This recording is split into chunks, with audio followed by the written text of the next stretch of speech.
putar-putar, dan angkat. Yang bulat-bulat ini semuanya keju loh. Wih, banyak banget kan? Unyil dan Melanie akan melihat ke tempat pembuatan keju di kota Reggio Emilia. Unyil sedang berada di gudang keju nih teman. Lihat saja tumpukan kejunya. Tinggi banget, sekitar 5 meter lebih loh. Parmigiano Reggiano. Parmigiano Reggiano.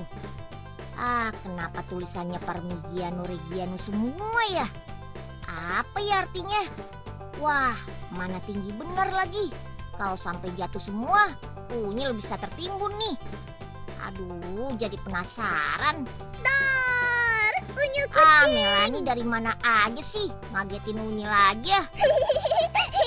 Unyil pasti bingung kan? Iya nih, kita di mana sih Melan? Udah jangan bengong gitu. Ini namanya keju parmesan. Ayo Melanie ajak melihat pembuatan keju di dalam. Kemon Melan.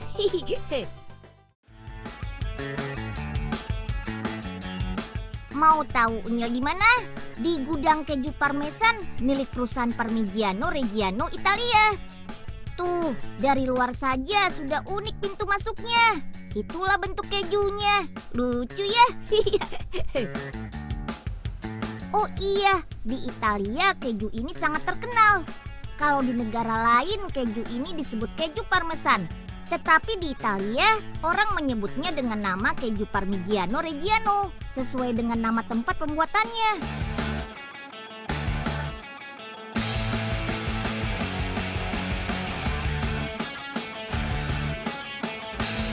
Tapi Unyil sebut keju parmesan saja ya, biar lebih mudah. Keju parmesan adalah jenis keju keras yang terbuat dari susu sapi. Sekarang kita lihat cara pembuatannya yuk. Pertama, susu kita diamkan semalaman sampai terkumpul lapisan krimnya. Buang lapisan krimnya dan masukkan susu ke dalam belanga tembaga. Campur deh dengan susu segar yang datang pagi ini. Kita lihat keluar yuk. Nah, kalau ini susu sapi segar loh teman-teman. Biasanya langsung dari peternakan dibawa ke pabrik. Langsung mengalir dari pompa ke dalam belanga tembaga di dalam. Jadi susu tetap bersih dan higienis. Sip. Ukur tinggi susu dalam belanga tembaga. Karena nanti akan kita masukkan bakteri sesuai jumlahnya. Lanjut, panaskan susunya. Pemanasan ini adalah proses pasteurisasi atau proses menghilangkan bakteri jahat yang mungkin masih ada di dalam susu. Setelah sekitar 15 menit, tunggu sampai dingin dulu. Tuh lihat, gelembung-gelembung susu di permukaan belanga. Kalau disentuh, gelembung itu akan terasa sangat lembut.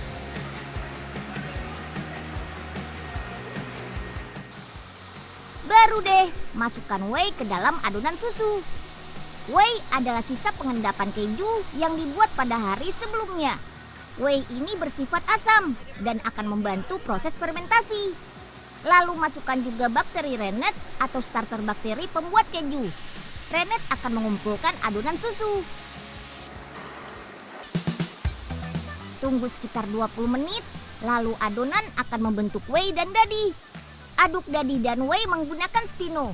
Spino ini akan memecah dadi menjadi potongan kecil-kecil. Kadang dadi sudah agak padat, sehingga butuh tenaga ekstra untuk mengaduknya. Ayo Om, semangat!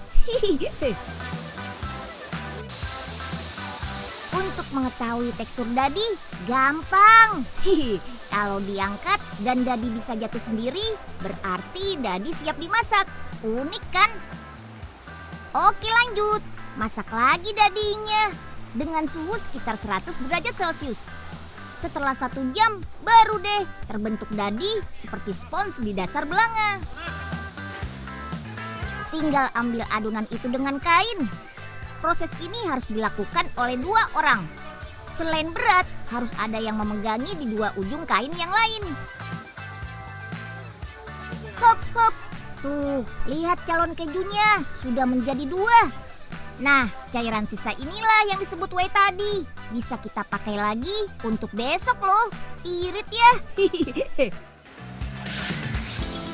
Lanjut yuk. Masukkan calon keju ke dalam cetakan plastik yang berbentuk lingkaran agar nanti ukurannya tidak beda jauh. Agar permukaan atasnya datar dan rapi, press atau tekan keju dengan pemberat. Diamkan dulu keju yang masih lunak sampai mengeras sekitar 8 jam.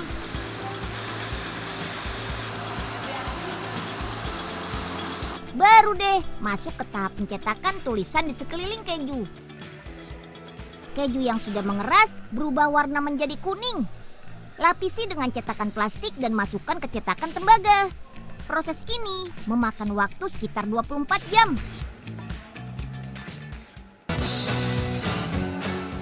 Yuk, kita awetkan kejunya secara alami, yaitu dengan penggaraman.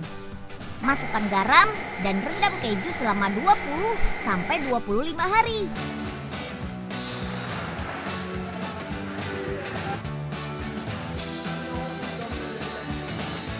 Terakhir tinggal proses pematangan saja di gudang. Keju akan disimpan di sini sampai minimal 12 bulan. Tetapi ada juga yang sampai 2 tahun, bahkan sampai 4 tahun. Setiap 10 hari sekali, ada seorang master keju yang memeriksa tiap keju. Apakah sudah matang ataukah masih menunggu waktu lagi. Seperempat potong keju biasanya dijual dengan harga sekitar 200 ribuan. Orang Italia biasanya makan keju ini sebagai campuran pasta. Ada juga yang langsung makan sebagai cemilan. Hari ini Unyil mau mengajak kalian berwisata kuliner. Nah, wisata kuliner kali ini bukan soal icip-icip makanannya, tapi kita belajar dan mengenal seni kerajinan Jepang yang satu ini. Let's go! Seni replika makanan ini berasal dari kota Gujo. Namun kini hampir setiap daerah banyak yang membuatnya. Salah satu perusahaan yang memproduksinya adalah Window Sample Maizuru, berada di daerah Kameari, Tokyo.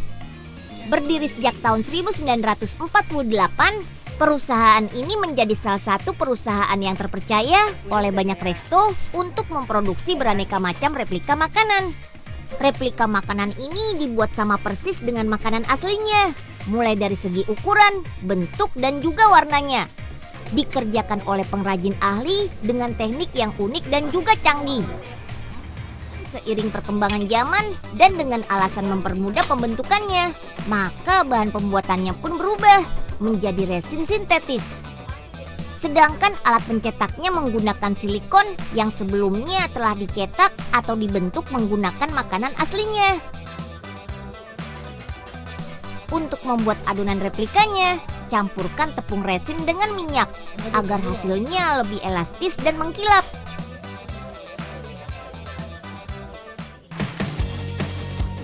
Vakum adonan replika sebelum dicetak untuk menghilangkan gelembung udara di dalamnya, supaya replika yang dihasilkan padat dan tidak kosong di bagian dalam. Agar lebih mirip lagi, tambahkan pewarna ke dalam adonan resinnya.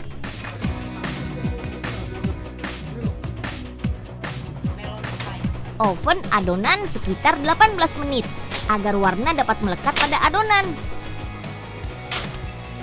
Cetak ke dalam silikon, pastikan adonan merata ke setiap sisi. Dan untuk membekukannya, masukkan ke dalam oven selama 18 menit.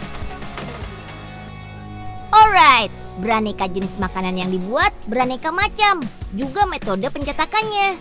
Seperti proses pewarnaan yang dapat dicampurkan pada adonan.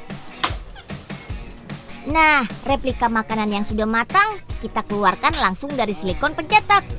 Cukup gunakan tang penjepit untuk ukuran yang kecil, sedangkan yang besar dengan membelah silikonnya. Wih, benar-benar mirip seperti aslinya kan?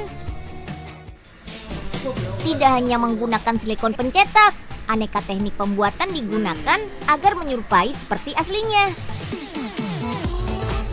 Alright, setelah jadi, susun beberapa jenis replika menjadi satu, hingga menyerupai menu asli restorannya. Seperti nasi, butiran-butiran replika nasi disusun dalam mangkuk yang sebelumnya diberi cairan seperti lem agar butiran nasi melekat satu sama lain. Tidak hanya penyusunan komposisi menu, melukis tekstur makanan juga dilakukan agar replika terlihat nyata. Memberikan warna pada bagian yang tepat mengharuskan pengrajin memainkan daya imajinasinya. Karena di sini kreativitas sangat dituntut. Sulit juga ya. Aneka jenis replika makanan yang telah diproduksi tidak hanya untuk restoran saja loh. Ada juga berupa paket hiasan untuk dibawa pulang. Replika makanan juga banyak dibuat menjadi souvenir, seperti tempelan kulkas, juga gantungan kunci.